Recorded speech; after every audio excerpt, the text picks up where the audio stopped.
Today's youth need teachers, volunteers, and most of all, well, they need you. I'm Doug Edwards, and I'm going to be talking with real youth mentors and students to give you the knowledge you need to be the best youth worker possible. This is Youth Worker on Fire.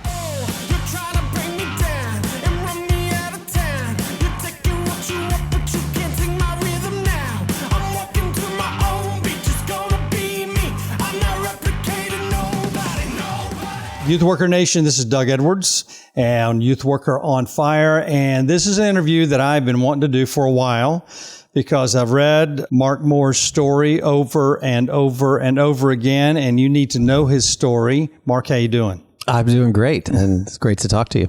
Finally here at Manna in your office. I called you about 6 months ago.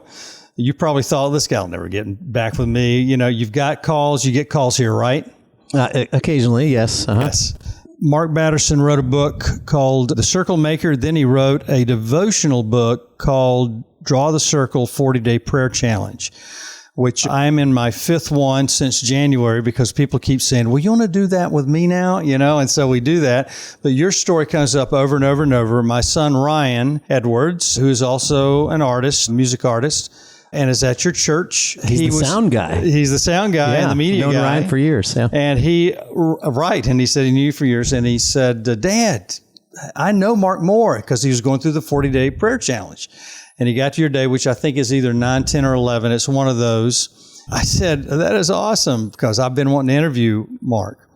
And so you've been to Uganda for 10 years as a missionary, I believe. Is that right? That's correct. Yeah, 9.5. I was rounded up to 10, but yeah, it's about 9.5. Well, let me tell you what. If no one's done missions and no one's been to places like that, you can round it up very easily. The missionaries exaggerate all the time anyway. So then what happened was you didn't know Mark Batterson, who wrote all those books at that time, but you went to his coffee house, 2006, I believe it was, when they were finishing up Ebenezer's Coffee House, which is a part of a National Community Church. That's right. Yeah, in 2004, I had moved home from Uganda. We'd been in Uganda for about 10 years, at least the process of training to go and getting ready to go and going and then coming home. And when I moved home, I applied to go to grad school, and I ended up going to grad school in D.C. So I, in 2004, spent 2 years full-time in grad school. I had 4 kids, and my wife was an RN, so she was working. So it kind of replugged back into American culture, and neither one of us are from the DC area, so we just landed there. And then I ended up after that I got a fellowship working in the Senate. So I was a legislative fellow working for a senator from Louisiana. Through that process, his coffee shop is right on Capitol Hill. It's if you go downtown DC, then there's Union Station, and then right across from that is Ebenezer. So as I was transitioning out of the Senate for that fellowship, then I was kind of looking for what next to do in life, and Manna was starting. And so really Manna and the dreams and the thoughts around starting Manna all began in Batterson's coffee shop, just because I'd wander in there, and I love coffee shops, loved his coffee, and through that process got to meet Mark and got to know him. All of us have been influenced by somebody. But so other than your parents, who is that one person somewhere between middle school and college that just sticks out above everybody else to influence you? Well, it's going to sound like we prepared this or you coached me on what to say, but it was my youth pastor. It's a guy named Brian Stogner, who was 5 years older than me and had maybe a little lot more than that, had taken up the youth minister position at our little church in Flint, Michigan. And he really radically influenced me during that period, got me going to church camp, got me thinking. I was the first person in my family to go to college. I would attribute a lot of that to Brian. And Brian is now, he was pursuing his own academic career and getting out of college, and he's now the president of a Christian college up in Michigan, actually Rochester College. Oh, really? Just outside Detroit. Great guy, but yeah, without a doubt, the influence on me that was most powerful for sure from 14 to 18 would have been Brian Stogner, my youth pastor. So youth pastors, you're hearing this, and it's a big deal.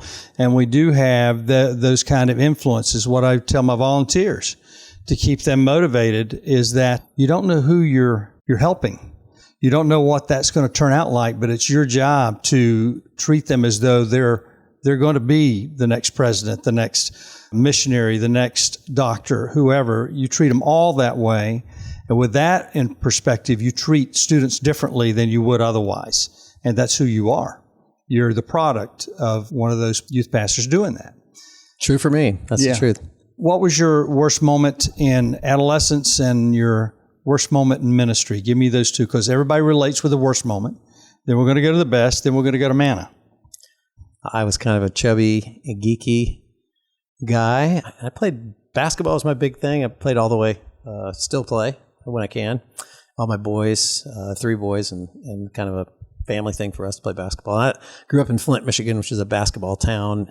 And I was playing 8th grade basketball, and a bunch of guys from the older team decided to just kind of haze the rest of us. And I remember them hazing me, and as they did probably with lots of kids. So, but cramming me in a locker, and I was just screaming and crying, and them locking me in there, and they'd probably done it to other guys too. But really bad moment. I remember, and this was in Flint, Michigan, in winter, and I remember running out the door. When I got out of there, ran out the door of the school, and just ran home in this like knee deep snow in my gym shorts. Oh, jeez. So pretty demeaning, bad experience. But your life goes in one of a couple of ways. If you don't have good influences around you with things like that, you can become a real bad person. And it's funny to see a real angry person. At my kids' schools now, you see all the no bullying. Right.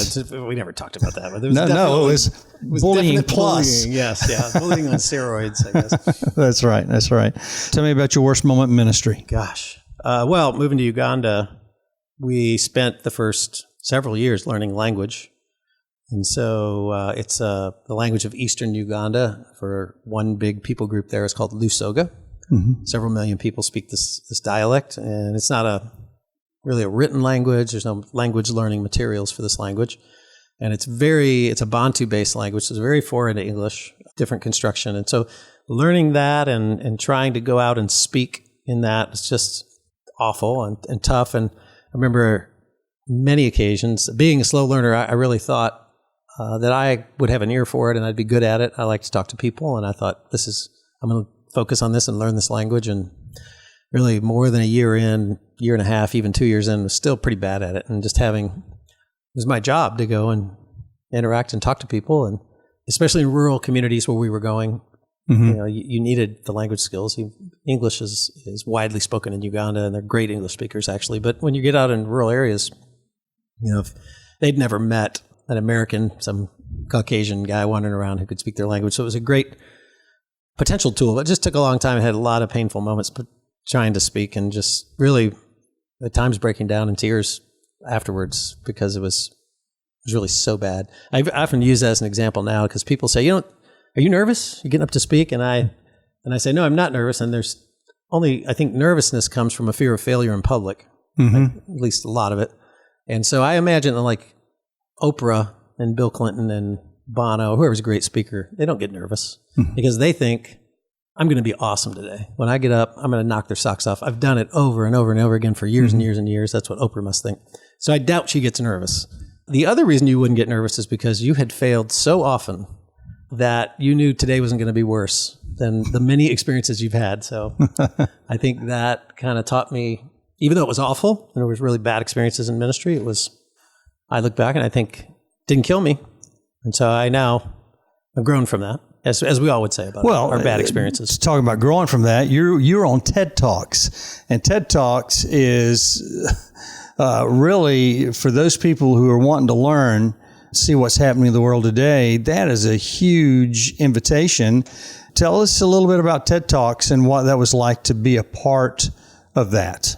Yeah, I've done a couple, and I'm about to do a third one coming up here in December, I guess is the latest. And TED is this opportunity to share ideas and to share them in a way that kind of leaves your ego and your logo at the door. So there are unwritten rules, or maybe even written rules. I don't know if I've read them, but they'd say, hey, you can't get up and talk about yourself. You can't get up and talk about your thing. So they don't want to hear about manna in a TED Talk necessarily, but they would love to hear about malnutrition. They would. And so it's been a good experience for me on a couple occasions, because it is tough to get up and talk about your passion and your ministry per se without talking about the individual logo that is stamped all over your ministry. Yes. And it's also great because I think for those of us who, as I cut my teeth and live my life and find my meaning within the Christian context and within my faith. I don't believe that any work I do at Manna with the UN or with TED or with whatever is ever going to supersede what I've already been blessed to be a part of, which is just to be a missionary wandering around in Uganda. I've stepped as high as I'm going to step. And so I don't see TED as a step up from just speaking at a local church, but I do think it's a different crowd. It's a group of people who have come to grow and they've come to hear new ideas. They say, don't talk about issues at TED because issues wear you down. They depress you. We're all working on issues and we can't find any sense of agreement on issues. So if I were to get up and talk about issues, I would offend half the crowd probably and probably be prescriptive in a way that might not be helpful, but talk about ideas. So they make it very clear, here, we invited you here to talk about an idea. It might be an outlandish idea. You don't necessarily have to prove that what you're talking about is necessarily true with a capital T, but it does need to be a profound idea that you're being intellectually honest in your attempt to address it. So that's what I like about TED. And I spend a lot of my time when I'm on long drives. I listen to sermons from ministers, Mark Batterson being one, and others who I think are really good and have a lot to say. But I also split my time, I think, probably equally with listening to TED Talks. And a lot of them are from very secular people whose worldview I probably wouldn't share, but they're really, really powerful. Not that mine are the most powerful, but others I've listened to, there are many just talking about things like justice and others that are fantastic. So I highly recommend TED as a forum for being a better human. It is. I agree with you. There's good stuff on there. There's bad stuff just like any other place, but it stretches you. And from what you're saying, it stretches you to really think about why you do what you do and where you're going. Absolutely. Yeah. So tell me your best moment in ministry and best moment in adolescence. Best moment. I was thinking about this the other day that, how many years we're all going to live, maybe 80-ish. And then 365 days out of that. And so you've got 30,000 days, or I don't know what the math is. And one of those is going to be your greatest today, to say which day will be the greatest day of your life. And to maybe challenge a crowd to say, is today potentially the greatest day of your life? And if you calculate world population at 7 billion, and then you do the math backwards of the 365 times 80, or unfortunately in many countries, much less of a life expectancy, at any given day, there's a lot of people having the greatest day of their life. This is happening all around us. And then if you would ask me, well, what's the greatest day of your life? And as I'm sure you would say as well, then I know at least 4, because those are the 4 days that my kids were born. Yes. Maybe not the greatest day of my wife's life because she had a lot of pain, but we both reflect and say those are, if I were to name, I would say the days my kids were born, the most memorable, among the top 10 greatest days of my life. And then I was thinking about challenging a crowd to say, well, that means that you, as an individual, actually made someone's greatest day of their life just by being born, Yes. So in case you start feeling worthless or less than, you're an amazing person just by the fact that you, but we all can't say that about our parents. A lot of people have grown up as orphans or as tough, situations and maybe even, unwanted people. So then you go to say, what is going to constitute the greatest day of your life? What if you could save another life? What if you could say, well, there was that day I was driving along and I looked out the window as I crossed over a bridge and there was a drowning person and I heroically parked my car, left it running, jumped off of the bridge, dove into the water, saved this person who was drowning, swam to the shore with them, laid them on the shore, did CPR. And the newspaper came and did a story about me quite dramatically saving someone's life. It would be up there if you did that. I never have done that, but if you had done that, it would be great. And then to think that, in a way, that's what we're doing every day when we pump out these boxes of manna. We're actually saving people's lives. These kids who eat these, it's not that they're hungry. They've ceased to be hungry because of the deficiencies that they face. They are past hungry and they need an intervention, a therapeutic intervention in their life. So I would say in ministry in Uganda, it was very humble moments that were at the time not very memorable. But now I look back and I think, man, it was a great day. Probably a lot of days where I didn't want to go. Yes. But now look back and say that church that we were at, that we had helped plant in the middle of nowhere, is really thriving now, and they have a school. So as I look retroactively back, the first day I ever went to Nakalongo Village, which is this obscure little village in Uganda, now they have a Christian primary school. It's 20 years ago, but the day was maybe even depressing or discouraging. So that would rank amongst my greatest ministry moments. But then also more dramatically would be, manna. Reaching a point of sustainability, and we're going to talk about manna later, but we're talking about them now. We're there. So keep going. So, in fact, explain manna and explain SAM to us and that aha moment when you were in DC and went to that program which manna came out of. People don't know. Yeah. So UNICEF, the United Nations International Children's Emergency Fund. So the UN is this big entity that evolved kind of post World War II. Prior to World War II, you look at the whole world, and colonialism ruled the world, especially African countries. We were Westerners who showed up and kind of ran off with their resources and hung our flag up over their countries. Yes. And the U.S. never had that opportunity, but Britain did, and France did, and European powers did. That kind of post-World War II begins to fall apart. And by early 60s, there is no independent African country. By the end of the 60s, there's no colonial power left. So it's a fast process, and a lot of the colonial powers began to understand we're either going to fight wars over this or we're going to turn people over to manage themselves. And so colonialism has a big scar on all these African countries. We talk specifically about Africa, but it's true of other places in the world. But development takes over. So there's a big meeting in Bretton Woods. Out of that comes things like the World Bank and the UN. And so the development era is to say kind of the Marshall Plan was really successful post-World War II for Europe. We bombed Europe into submission. It had been bombed by both sides. Mm-hmm. So to rebuild it, especially in Germany, we show up and we show up not with foot on their neck, but with, hey, we can help you out here. And so the Marshall Plan's famous for bringing them up and causing Europe to flourish and Japan as well to flourish. So we start to adopt that for development and say, what if we did that in Africa? What if we attempted that? And the World Bank becomes, I'm paraphrasing and shrinking a lot and probably misrepresenting a lot of it, but it's a general idea is that could you, through development, to the big D, change and transform these countries because our past hasn't really worked out very well. In the midst of that, you got a lot of governments involved, and the U.S. government is involved as well. And what the U.S. government does is get involved with the United Nations and partner with them by funding. We have money, so we fund food aid things. And it just so happened in my job in the Senate that we were listening to pitches from the UN, from the UNICEF, saying, hey, you give away a lot of food in the United States. Could you give us some of this value-added food, which I'd never heard of. I didn't know this conversation. Probably a lot of listeners are saying this is new to me. What was new to me? It was new to me when I read it, right. And they were saying, could you give us some, not necessarily a bunch of money, but you're already giving us money. Could you spend your money a little differently and not just give us corn and big ships full of grain and powdered milk and other things, but to harness them into a value-added product like this RUTF stuff, peanut butter with some milk. I never heard of this. They showed us a video. It was Anderson Cooper, which if you Google that right now, you can watch Anderson Cooper, RUTF. Mm-hmm. Great story. And it's him talking about this stuff as a revolution in nutritional affairs. So that was my first to hear about it. And it just struck me that if some U.S. entity, maybe a company structured as a nonprofit, were to start making this stuff, that perhaps the U.S. government would start turning some of its funds towards it, which it does now. Mm-hmm. And then to some extent, the UN would be able to depend not only on a European company making this, which there's a big European company in France that makes this, but that Western production using our supply chain. And these are things I didn't know. I just thought it sounded like a good story. And I thought if we could tap into U.S. food aid dollars, that's going to be spent in the U.S. by law, unless they change the laws, and it's going to be hard to change the laws.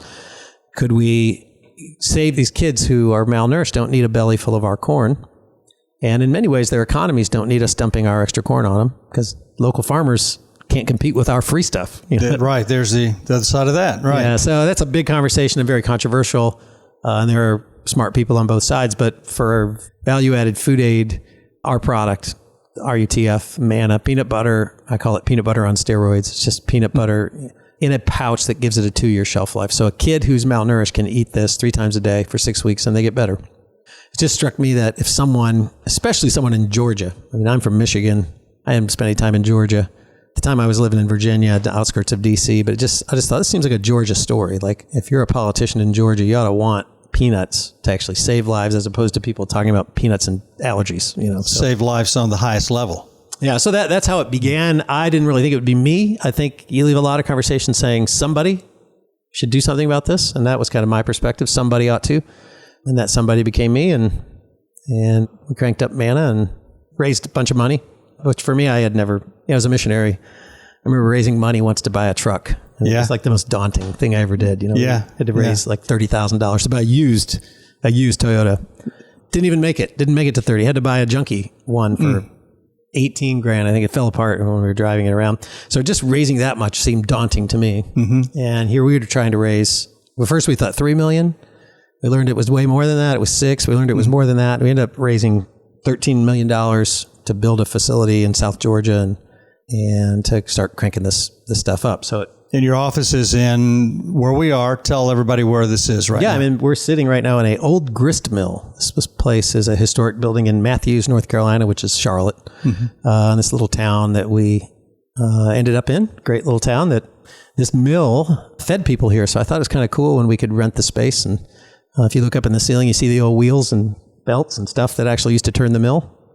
And so we're in a mill that used to feed our town. And a few of us at Manna has about 60 employees. And there are a few of us that run logistics and travel quite a bit. We live really, because there's an airport here in Charlotte. And then the factory is actually in South Georgia in a great little town called Fitzgerald, Georgia.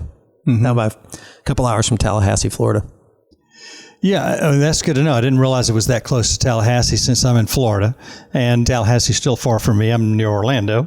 But here's something. Now, Youth Worker Nation, I'm talking to these guys too with you here, Mark. Youth pastors, youth workers, this is important. This is important on so many levels. If any of you have done any student missions, and I've done student missions, Mark, and really against my will, one of my buddies who started a missions organization, World Servants at that time, Jack Larson, he said, talking about fundraising, because I was finally in a church where I wasn't having to raise funds except for kids to go where they need to go, students. And I was with Jack, and he said, hey, you need to come to the Dominican Republic, see what it's like, and you start taking kids down there. I said, yeah, Jack, that's awesome. And I walked away going, I'm not doing that. And so I get a call from Jack, and he says, got you a free plane ticket to the Dominican Republic. I want you to go down with me. And I thought, oh, no, here I am now. Now I got to go. You know, he knew what was going to happen. I got there, and I couldn't say no, didn't want to say no. And for 26 years, we took students to third world countries, you know, off and on, not every year, but for a while it was every year. So that's what I want people to understand here. How many, my understanding was about 50% of the children die before the age of 2 in third world countries. Is that right? Is that somewhere in there? But it depends On the average? Depends on the place. So when you look at the places where Manna is going, I like to talk about it in terms of, we used to think in terms of starving kids. You know, you see those terrible pictures with flies in their face and the big bloated bellies, and it seems very far away. And rather than to think about starvation, I think it's more healthy and helpful to think about it in terms of the whole world right now, unfortunately, is in this dysfunctional relationship with food. Over here, we're overnourished in the United States. So if you look at things from the CDC, most of our chronic health issues and our biggest health issues are going to be related to obesity and heart disease.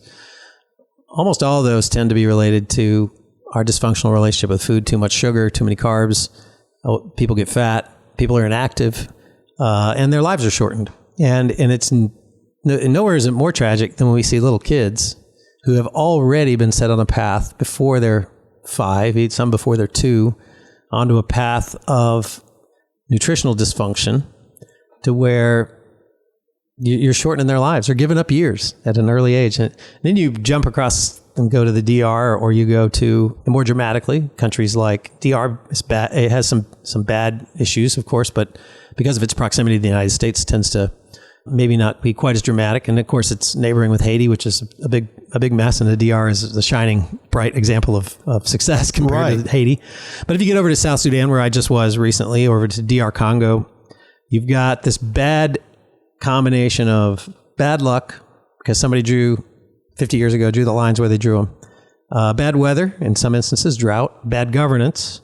And, Congo, many times the size of Texas. There's not even roads across most of it.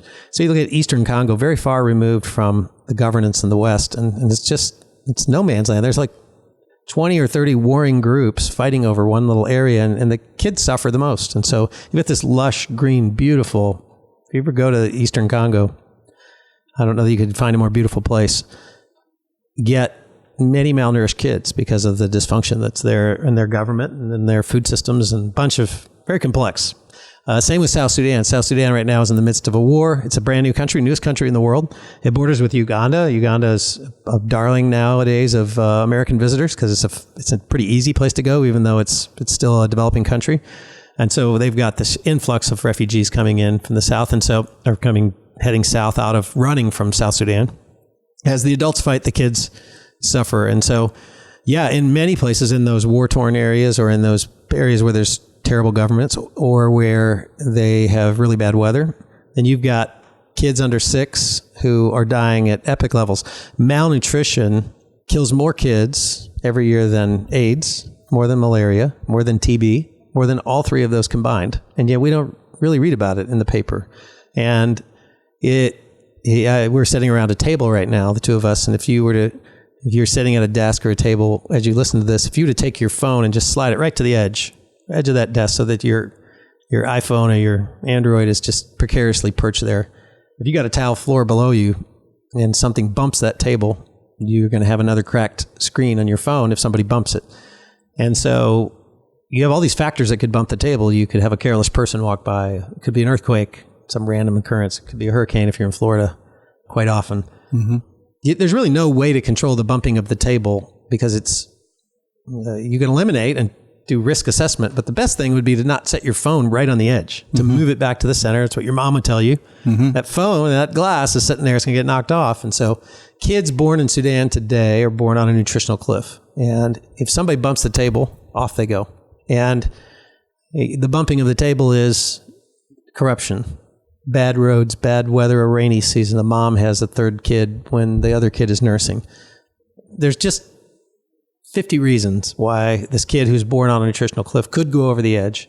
And so we can't spend our lives building nets around the edge of the cliff. We have to move those kids, move them back to the center. And then, unfortunately, the winds still blow. They still get malaria. We would hope that we could start to eliminate the number of times they get malaria. Still, there's going to, unfortunately, be bad leaders. Things we can't control are going to happen to these kids, but they're going to get blown around and not go over the edge because they don't live near the edge. And so that's what RUTF does. It gets those kids who are most vulnerable and moves them away from the edge. And in just 6 weeks, they're better. Now, in many instances, 90-some% of the instances, they never need to be treated again. So they've approached that cliff either because maybe they were born there. In too many places in Africa today and in South and Central America, kids are born hungry, stay hungry, unfortunately die hungry because they get some opportunistic disease that in their nutritionally fragile state pushes them over the edge. We can push them away from that by saying, let's get you into a safe place. And then we'll worry about fighting the other issues through a systematic approach. So that's what RUTF does, and that's why I was so taken by it to begin with, and I'm proud that we helped produce it here at Manna, and we're trying to get more and more of it out there. Not as a silver bullet, it doesn't solve everyone's problem, and not every hungry person, especially not even every hungry kid, needs to eat this. What I tell people is it's the kids who've ceased to be hungry because of the deficiencies that they face. And the last thing I'll say here is that one thing we know about our marriages, our careers, our jobs, students, once you cease to be hungry, you're in trouble. You're dying. And that hunger in that way is our friend. If you're in a job where you're hungry, then you may have bad days, but you're still fulfilled because you get to fill that hunger. If you're in a marriage where you're hungry, but if you've ceased to be hungry, then it's dangerous because you're close to death. And that's very true of these kids who maybe have just a few days to live unless you get to them with the right kind of nutrition. That's why you need to get this story out. First of all, we know that students, middle school students are starting businesses, high school students are starting businesses. Do you know Louis Giglio? Yeah, I've heard him speak a few times. Well, Louis was at a big pastors conference that I went to a few years ago, and he happened to be in the area because his conference was at the Georgia Dome. So it's full of students. And here's the story that he told us. He said this, we wanted to make an impact with these students. We're trying to build wells all over the world because fresh water is a real problem and why people are getting sick and people are dying in these third world countries, and especially these extreme countries with even more problems than just being third world economically. And he said, we hope that we can raise at least $1.2 million. And he said, you know what? We didn't reach our goal. Instead, we raised $3 million through these college students. It was unbelievable. We had to redefine exactly how we were going to spend that $3 million because we had only dreamed and envisioned 1.2. I believe manna is a key puzzle piece within student ministry. I believe student ministry should be a part of what manna is doing worldwide, nationwide, locally, because here is an answer for severe malnutrition. I have a former student that I interviewed a few weeks ago. Her name was Alex, and she's double majoring in infectious diseases and world geography. She believes that somewhere along the way, they're going to infuse and make a major impact on this world. I think we're at a moment in time when we have a huge opportunity with today's youth. And I think I'd back up and say, if you ask someone my age, your age, to present the gospel, what's the gospel? We would very quickly, I hope, want to be biblical and say, well, it's not up to me just to decide what the gospel is. The gospel is never changing. It's pretty easy. And we would employ or talk about what Jesus talked about when he was kind of, I believe, like extemporaneously preaching. And he said, let me tell you a story. It's like a guy who had 100 sheep and he lost one and he left all the others and he went looking for that one. And then later in Luke there, he says, or like a lady who had 10 coins. It's a poor lady. She only has 10 coins. She loses one, a tenth. The other guy lost 100th of his overall wealth. She lost a tenth, much bigger loss. And so she turned the house upside down looking for this coin. And then there was a guy who had 2 sons, much more precious than coins or sheep. And his loss is much greater. He loses half his sons. It devastates his life. And then the son comes home. And of course, he's just ecstatic. And so we have this Jesus using this metaphor of lostness to communicate to us what it means to understand what it means for us, what our relationship with God is like, that we're lost without him. And so we would employ this metaphor, which would be very biblical of us and very true and useful. And so throughout kind of Christian history, we have used this metaphor. And what I would argue is that great, but today's youth ain't really getting lost. They have iPhones. And, my wife called me the other day and she was like, I'm lost. And she was talking to me and I said, well, where are you? And she said, well, my maps quit working on my phone and now I'm trying to talk on my phone. And it was just, in the old days, if you got lost, it was like a bear would eat you or you would die in the wilderness. Lewis and Clark couldn't afford to get lost because, this was like life or death. And so these stories of lostness in the Bible are to an audience of people who really understood the gravity of lostness as a metaphor. But we know about metaphors, as metaphors are stories. Jesus told lots of metaphors, and they're called parables. An extended metaphor is a parable. And what I would argue is that equally biblical is a conversation around nutrition. And throughout the story of Scripture, we are start in a garden, not for sentimental reasons, but because God knew that we need to be nourished. And so he put his people in a garden. And the very earliest stories about us we make them to be apples or whatever, but it's about bad choices around nutrition. And it's about thinking we can feed ourselves. And those are big mistakes when we think we can feed ourselves. And so the story of Jacob and Esau is a story of soup and brothers fighting over soup, sadly. And the stories of Joseph being thrown in a pit is partly because his brothers were jerks, but partly also because God had a plan to save the whole world from famine. And he had to put his guy in charge of the grain. And stories of the people of Israel leaving for a land flowing with milk and honey and them complaining about, I wish we were back in Egypt where they had good food. And him saying, no, we're headed to a land, where he's going to feed you. So this God who's going to feed us. And then you have the story of Abraham, who hears a voice and he's living in Ur of the Chaldees. And this place that today is modern day Iraq and has this giant ziggurat that's a World Heritage Site that, Abraham, when he left Ur, walked past that ziggurat. And that ziggurat was the thing that there was a big temple they used to feed their God. They would sacrifice goats and chickens and people even to their God. So he comes from this fascination of people trying to feed God. And then God asks him to sacrifice his own son. And God stops him and says, as I've talked about with these other stories, you don't feed me, I feed you. And then you fast forward throughout history, and you got Elisha fed by ravens. And the whole Old Testament, if you're looking for it, has the theme of being nourished, of being properly nourished by God and making the right choices. And it's missing 100 stories that are in there until the very end of the Old Testament ends in kind of desperation and talks of plagues and talks of locusts and things like that.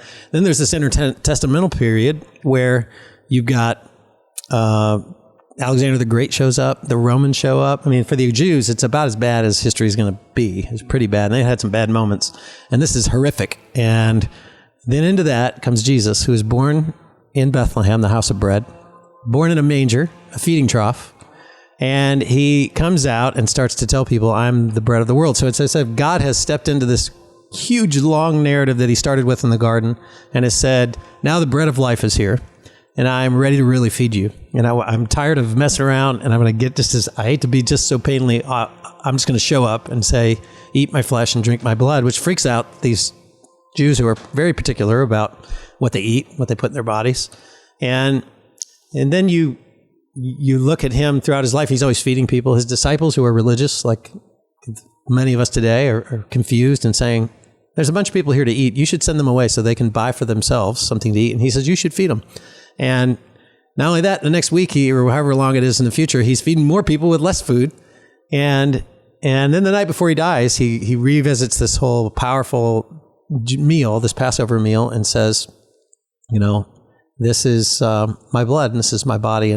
And then shows up afterwards at meals after he resurrects, and they're fishing. They're back fishing, and they come up on the shore and they're eating fish there at the end of the Gospels. And just to say that how can we miss this? That in addition to it being very biblical and very true for us to have a conversation with our neighbor and to say, hey, neighbor, you're lost, which is a very other conversation, probably an offensive conversation in a secular society, and probably not one that most of our youth are really aching to have with their fellow high school students. But it would be equally biblical. We're not running and pandering and running from the gospel to say, but you know what? The other metaphor that Jesus was always on his lips was this idea that, are you hungry? Because if you're hungry, I got something for you to eat that's really good. And everyone's hungry. And no neighbor is ever going to be offended if you said, hey, are you hungry? And you'd grab something to eat with them. And I would guess on that first time you eat with them, if you're a youth minister working with your youth, and you're coaching and working with your young people about being what we are all branded as, which is evangelicals, then maybe not the first time they ever eat with somebody should they start asking them if they're lost, But once they get to know them, they're going to say, are you hungry for something more than just this food we keep eating, which is exactly what Jesus said? And is there a way that, and do you know about real food? And because if you spend your life eating the cotton candy of our culture, you're going to be severely, acutely malnourished, which means you're going to cease to be hungry. And I think that's the biggest problem of our culture, is that people are so malnourished spiritually that they've ceased to be hungry. And so we are coaching up a young generation with tired old metaphors, which it's not that they're bad. And perhaps there are occasions when we need to talk to people about their lostness. But I think what Jesus did was he used powerful, relevant metaphors of his day. And we are not leaving the gospel behind to talk instead about hunger. And I think if we armed young people, especially in a world where young people now very much are concerned about what goes in their body, they're very interested in a way that my generation wasn't, about organic food, being foodies, who grew it, what's fair to the people who grew it. Those are conversations that we as Christians could be leading, as opposed to offending people by accusing them of being lost, at least from their perspective. So that's where I would say that when you ask the question, how could a creative youth minister get engaged with us, then it's kind of cool for us to send them some packets and to have a bunch of kids sitting around a youth room squeezing those packets, and to say, let's talk about really nourishing the world. And this is not going to be, we can't abandon the feeding of people to the secular humanitarians of the world. We have to say, Jesus did this. And when the disciples said, send them away, it's not our job, he said, you need to feed them. What do you got?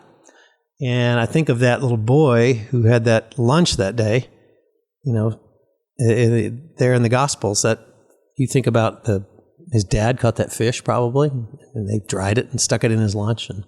and the mom who packed it, maybe, I don't know if she wrote a little note in there saying it's going to be a big day for you. And here Jesus took what this little kid had, and fed a ton of people with it. And so I think Jesus himself looked to this young boy, I think, just to make a point. All you people who are self-sufficient, who think can feed yourselves, here's a little boy who can feed the world or feed this enormous amount of people. So we don't have a programmatic thing where you would like unlock the box, take it out of the box, and do it for youth ministers yet, though it would be an interesting thing to talk about. But I don't know that our youth today are really into that programmatic stuff. I think they would love to have a conversation about how this very much intersects and overlaps with their faith. And how much does 1 week supply, or how many weeks does? A few times a day for 6 weeks. So that there are boxes stacked up here next to you. One box feeds one kid, and it costs about $50. So $50 would save a life. And that would land it. That would not only produce it, but also ship it and land it in wherever you want to send it. For $50 is what it would cost to feed a child for 6 weeks, 3 times a day, to end SAMS. What address can they send that money to? You can do it. Manna Nutrition is our website, mannanutrition.org. There's a donation button on there they can go and click. They can request information there. We'll send them packets. We've had lots of churches write. A lot of people, the way we talked about at the beginning, you heard about us is through Mark Batterson's book. Right. I don't want to exaggerate, but 2-3 times a month I get I got a letter from a guy in prison last week who had read Batterson's book and was moved and wrote me it's sitting on my desk over there, a longhand thing about him being in prison and how moved he was by Draw the Circle and reading our story. We had moved him. And so I just wrote him back the other day and said, hey, some of the finest people to change the world, Jesus, Paul, Gandhi, Martin Luther King, spent some time in prison. So. That's right. Doing the right thing doesn't mean you're not going to be punished for it. Yeah, that's right. And that's the part that I really don't like a lot, and nor does a lot of people. It is funny in a way that students and generations it's the young who are challenged by things that are hard. It is the young that changes the world. If you look through the pattern, I look through the patterns of centuries, not that I'm that brilliant in history and all that, but it was usually those that were in their teens and early 20s that started movements. I remember, I don't know who I heard speaking recently, but talking about the age of the disciples, but odds are they were all teenagers or a little older. I mean, these are single guys who had the freedom and the time to, they left their father's boats, people who only lived to be 50 or so, and, if you had a ripe old age in those days. So here, James and John were probably teenagers when they followed Jesus. That's what I think too. Tell me how we get your book. Yeah, so my book is called Nourish, A God Who Loves to Feed Us. And it's really, the premise is what I just went through earlier, that if you look at world history is really a series of various civilizations trying to feed God. And that God wants to feed us. And we don't feed him. He doesn't need us to feed him. Doesn't need us to serve him. That's what Paul said. It's not like we serve a God who somehow is sitting around waiting for us to serve him. He doesn't need us. He's invited us in to be nourished. He created us to be properly nourished. And really, just as you and I would feel terrible to see our kids, malnourished, he doesn't want us to be malnourished. That's true physically, and it's, I think, even more so true spiritually. So that's what the book is about. It tries to tell stories of our life. And I talked to the editors about making it more about manna, but it's not really much about manna. It's just about looking at Scripture with new eyes and to say that the metaphor, hunger and being nourished is a powerful metaphor to use to speak to your neighbors about what God's doing in the world. And you can get it on Amazon. So check it out on Amazon. Yeah, and on Amazon, I'm encouraging you youth pastors to get it. And not only that, but to write a review on it, because in my studies, reviews matter. People start seeing these books, but they're looking for how many people have read it and how many people have endorsed it, and not necessarily who, but how many. And so youth pastors, students can do that as well as buy the book. Yeah, and one great thing is that Mark Batterson actually wrote the foreword, and his foreword is so good that you could just read that and stop reading there. You get a Mark Batterson book at discount there by. There you go. He was kind to me to write the foreword for it. And Mark should. He knows the value of what you're doing. Well, we're fortunate in that we're an odd nonprofit. We're structured to run just like a business. So we if anyone's had basic accounting, you start to look at the cost of your goods sold, and you then you figure out what sort of profit do I need over that to like pay my light bills and to keep myself running. And so we don't really operate on donations. We get bids and we sell to the UN. So the United Nations buys it from us. They have a thing called the UN Global Marketplace, which takes a while to get certified and to be a part of. But then they come and they issue tenders. So we'll get an email that says, "Hey, we need a bunch of they go in metric tons. So it'll be like we need 15 shipping containers full of this stuff. What's your price?" And we bid against others. And generally, we're really competitive. We're the lowest price in the world on this stuff. So we win lots of these tenders. The other ones who issue tenders is USAID, so the United States government issues them. But to put that in perspective, the global budget, so Amanda will do about $23 million worth of business this year, which is, we've only been around 7 years or so, and the first year we did nothing. So we've gone from nothing to 23 million. That's pretty good. And we don't do it to make a profit. If you want to know what everybody's paid and how we operate, it's all on the website. So you can see that, click, download, and kind of see that we try to be hyper efficient. But if you look at the global budget, so UN, United States government, for who buys this stuff, for specific ready-to-use food, peanut butter in a pouch, about the size of your iPhone. And anybody listening to this, just write me and say, "Hey, I heard about it. I want you to send me one," and I'll send you one. You can have it and try it. I can send you 2, so you can eat one and keep one. But those packets are about $0.25 a piece to produce, and we don't give them away for free just because it's got a lot of cost in the ingredients. You got to buy peanuts, milk, whatever. But so we sell them, and then we try to minimize our profit as much as possible so that we can keep operating.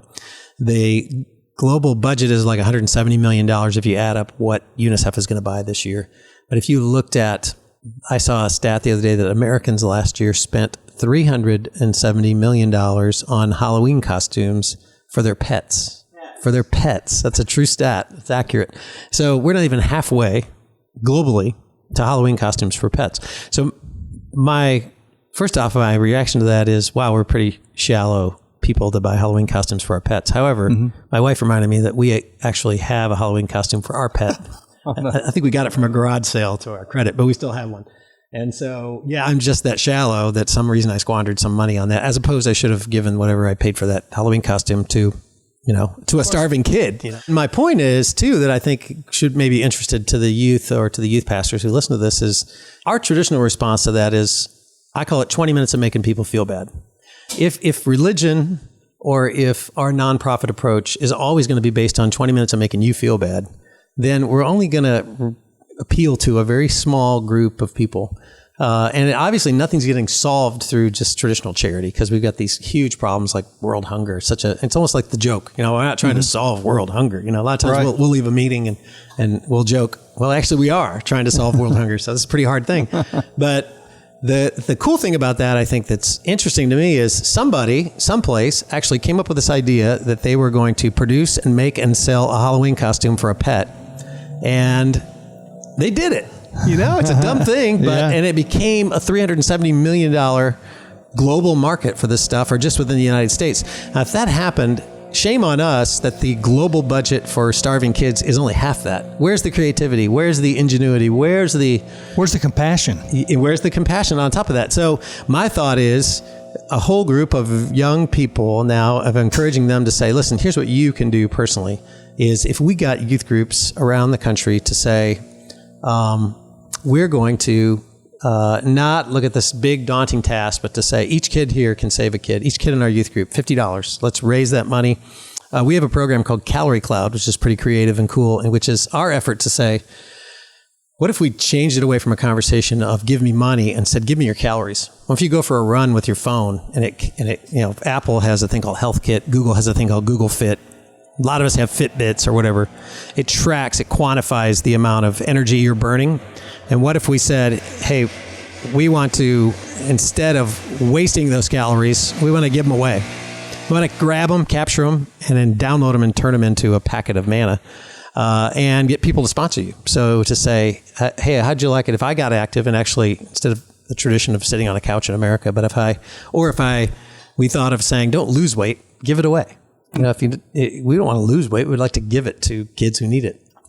And so you could check out Calorie Cloud. I think that's an interesting play for, not that kids necessarily be talking about calories, but just talking about energy, collecting their energy. Because the one thing a youth group's got and one thing a youth minister got is a ton of energy. That's right. Get those kids active. And I think challenge the old people in the church who actually have a little money to say, how'd you like it if rather than us playing video games, we actually got out, got active, got healthy. And as we get more healthy, we're going to challenge you to pay for our activity. Every time we do it, we're going to send you a bill. And I think the older people, myself included, who sit around going, these kids these days just sit around looking at their phones, all that stuff. Right. We could say, hey, we put them down. We went for a run. And one thing we don't have is a lot of cash. So we need you to pay for our energy. We're given the energy, but we need you to pay for it. And Calorie Cloud has become, we're doing a thing with high schools in Canada right now that's pretty exciting about young people getting active. I think it could also happen in churches. Mm-hmm. Those are just examples of ways to be creative. And any youth minister who wrote me and said, I want my youth to get involved, we'd work with you. We'd figure out ways to teach them first the idea of that being properly nourished spiritually is the most important thing you can do, and that there's a whole world out there that unfortunately has kids in it that aren't ever going to get a chance to have that conversation. They're never going to have a chance to grow up because we're missing the window of age 0 to 6. Mm-hmm. The UN talks about the first 1,000 days of your life, that that's a crucial window. And if you miss that window, it's too late. It's as simple as that. Mm-hmm. And if you hit that window and you get people the proper nutrition, they're good to go. You can change economies. You can change countries by getting engaged in properly nourishing their kids. So I think we ought to do that. I think that it's not a maybe. It's a for sure, for a worthwhile endeavor for us to challenge our youth and ourselves to get engaged. Well, and you're going at it in a positive way, talking like that, because the woe is me, they found an advertisement and even running for offices and things like that doesn't work because they're tired of going, oh, yeah, I just don't need any more depression or whatever. What people want to know is, if you can't tell me how to help, then just don't talk to me about it. Yeah. And when they go, oh, I can do that, then people tend to respond because they're going, okay, I can do this. It's a safe way to do it. I'm not going to be throwing my money away. I'm going to be putting it in an organization that's actually getting what they say they're getting to people where that's going. That's exactly right. So we try to keep it positive. Our main mantra at Manna is you're about to hear a good news story about malnutrition. And who thought that was possible? And you won't see a lot of negative pictures on our website, even though we see it when we go out in the field, and it's very sad and tragic to see, especially since it's just wasted life, wasted life for nothing just because they don't get a little peanut butter.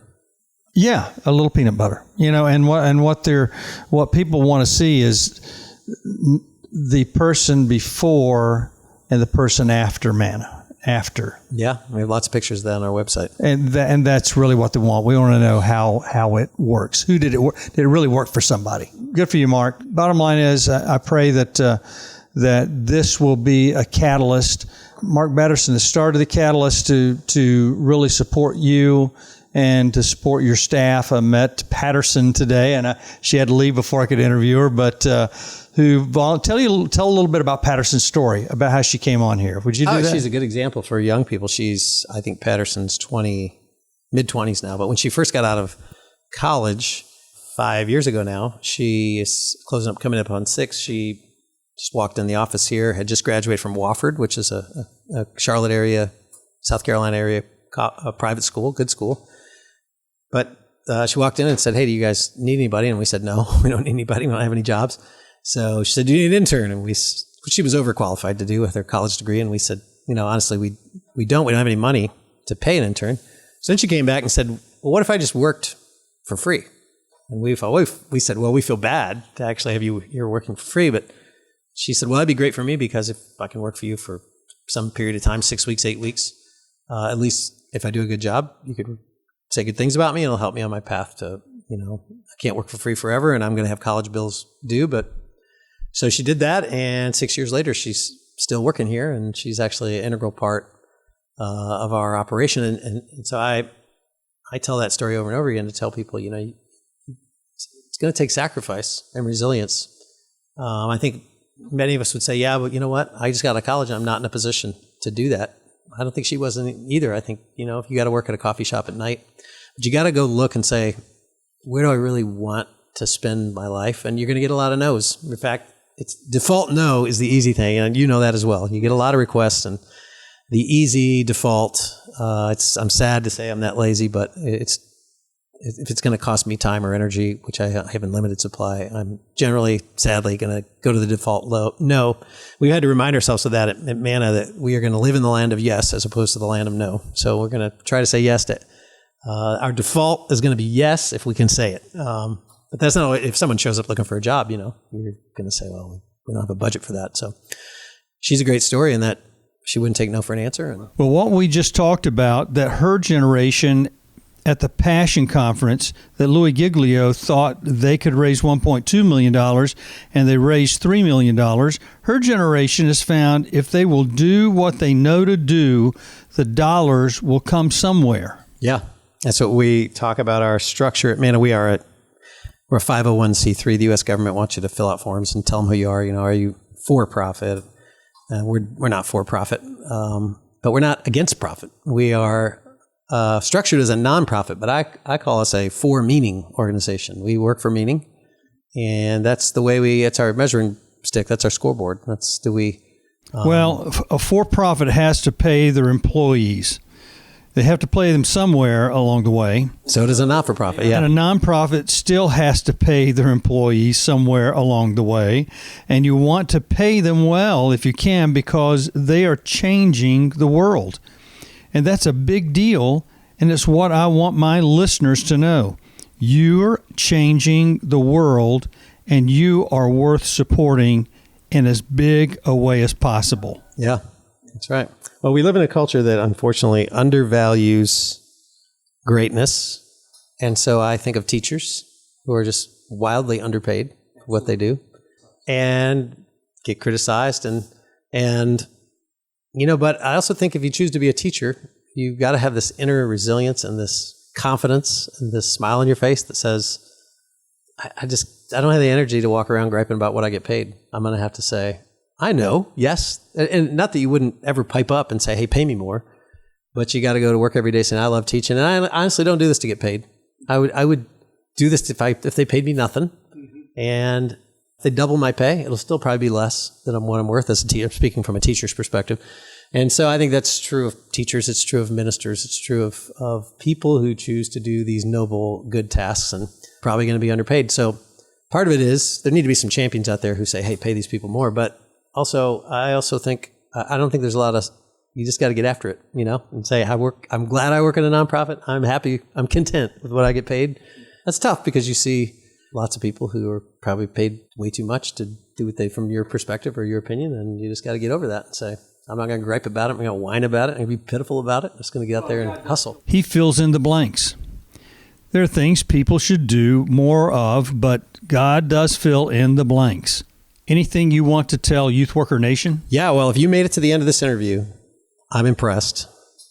And please write me personally. Just check out the website and send me an email, because I do have a place in my heart for, I was a missionary for a decade of my life. And I think that youth ministers who are spending their younger years, and then sometimes youth ministers rarely, who are resilient, make it, past their 20s and into their 30s and even older than that to be youth ministers. But if you've made that kind of commitment and sacrifice, then man, you've got my respect, and don't be discouraged. And one thing I worry about telling my story is that we often get caught up in the dreaminess of someone else's dramatic. I mean, I've got Saving Starving Kids is pretty dramatic if you paint the rosy picture of it. It was really frustrating, difficult, not that dramatic. The stories that we told were depressing at times because we just felt like we were flopping.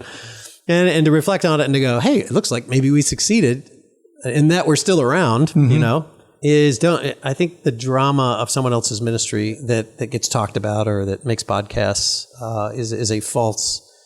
Don't let that dream discourage you from what you're doing. What you're doing is important. And if it's one kid today at lunch, that's huge. Yes. Because that kid, as is the case with Brian Stogner's ministry at the Averill Avenue Church of Christ, which no longer exists, by the way, the church doesn't. But a lot of us who were inspired by faith through Brian are out doing crazy things like this. So that's what I would say to the youth workers. For this much your labor is not in vain. Be steadfast, immovable, always abounding in the work of the Lord. So it says in Thessalonians. So stay after it. Mark, that's awesome. That's a great word of encouragement. We tell people, tell your volunteers it's going to be harder than it is, and they'll stay longer. and that's exactly right. There is no easy ministry, and these stories that we tell, that we get to tell, and these are to inspire these guys to go on beyond where they normally could have gone years and months and through difficult times, to see somebody else has gotten through it. Yeah. And so thank you so much for your story, and thanks for sticking with it and keeping going, and because your vision is all obviously worth the pains you go through. So thank you very much. Thank you. It's been an honor for me to be here.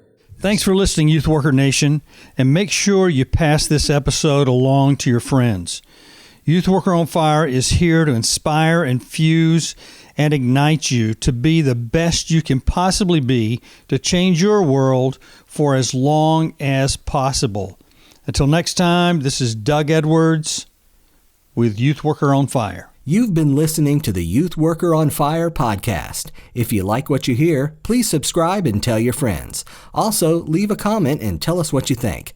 Stay tuned for more informative episodes.